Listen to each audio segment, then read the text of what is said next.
I posted a video of me doing barbell rows the old-fashioned way. Back at 90 degrees, full stretch, full contraction, heavy, strict barbell rows. The way I've been doing them for 20 years, and the method that has added more thickness and density to my back than any other exercise in the gym. I wasn't showing off.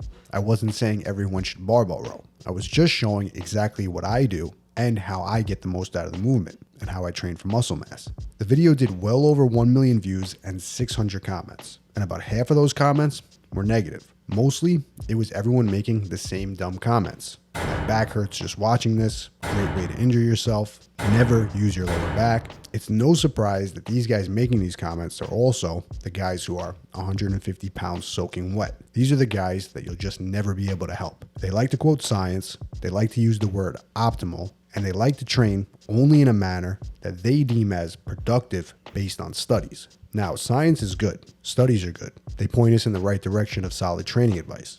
But the problem you can easily run into, if you're not careful, and what these guys are all guilty of, is they're using it as a crutch. What they're really saying is, I don't want to do the hard work. So now I'm going to look for excuses to justify why I don't do those things. And the reality is, there's nothing easy about building muscle and burning fat. You don't need to look at science to tell you that. The guys who get the best results are the ones willing to put in the most work and do the hard stuff. And the second you start trying to convince yourself that there's an easier way to do things is when you've already lost. Now, most real bodybuilders, they don't really worry about this type of stuff. If they look on stage at all the best pro bodybuilders in the world who have the most impressive backs, and the common denominator is all of them barbell row, for most bodybuilders, that's all the evidence they need to do them. And while I don't recommend you blindly follow advice, and no, I'm not saying you need to do barbell rows, but if you want to grow both inside and outside the gym, I highly encourage you to not write off something because it doesn't align with what you read online. But rather, if you see a common thread again and again and again that's working,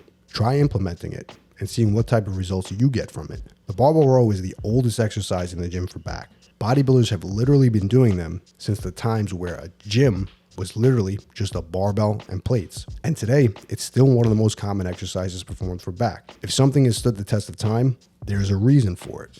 And no, there's nothing inherently more dangerous about a barbell row than any other exercise in the gym, provided you're training with solid form and technique. You had guys like Arnold who loved high volume training. He swore by barbell rows. And you have guys like Dorian Yates. He hated volume, loved high intensity training. But guess what? He also built his back with a barbell row. Two different styles of training, but both attribute the mass they built to rowing a barbell. If you look and you see just what all the best bodybuilders in our sport have done over the years, you'll see that success leaves clues. And I encourage you guys to look for those clues and implement them into your training.